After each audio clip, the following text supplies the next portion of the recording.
Mga idol, ang video ito ay para dun sa mga nagtatanong sa akin kung paano daw ang wirings ng ganitong small solar setup na wala nang gamit na ATS or automatic transfer switch.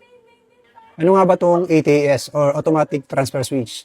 Gagawa ko ng bukod na video para ipaliwanag sa inyo kung paano ito nagpa-function. So, papakita ko lang sa inyo itong wire na to ay linya ng Meralco. At ito naman nasa kabila ay ito naman yung linya ng inverter. Ito yung output ng inverter. At para mas maintindihan at masundan, tatanggalin ko muna itong line na to, itong wire na to. Dito ko ikakabit ang outlet na pagsasaksakan ng paggagamitan ng mga appliances. So ito yung mga idol. Itong outlet na to, dito ko sa wire na to idudugtong itong outlet. So papakita ko sa inyo mamaya. Ito na mga idol, naikabit ko na yung ating outlet. Yan na, kabit na dito sa dalawa. Ito yung galing sa ATS kanina. Dito sa taas, no?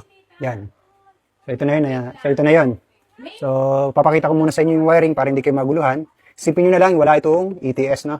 So, start tayo dito sa ating inverter. Ito yung output ng inverter. Sundan natin. Punta dito sa ating breaker na AC breaker. Tapos bababa yung wire niya. Punta dito sa ating adjustable voltage and current protector. Tapos bababa itong wire na to. Yung red na wire. Ito na yung pinagkabitan ko ng outlet.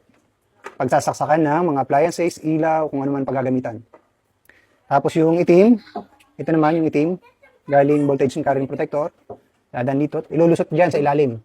May butas lang po yan dyan. Ang padaan yan dito. Ilulusot natin dito yung butas sa taas. Ito po yan. Yan. Ito po yung dalawa nakakabit, no? So, paano rin po ba gagana itong ating digital meter? Kakaroon lang po yun ng jumper dito. Itong red, punta sa kabila. Tapos yung black, pupunta naman sa kabila. So sana nasundan, ano? At ngayon, try naman natin tong outlet, kung gagana ba siya. Ito yung sasaksak kong ilaw. Saksak ko na sa outlet. No? Ito yung mga idol lang. Para makita nyo na wala akong daya, no? Open ko lang yung inverter. Open na yung ating adjustable voltage and current protector. Count. 4, 3, 2, 1, 0.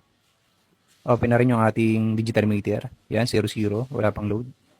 So, open na natin yung ating ilaw. Ito, switch ko lang. On ko lang. Ayan, gumagana siya mga idol.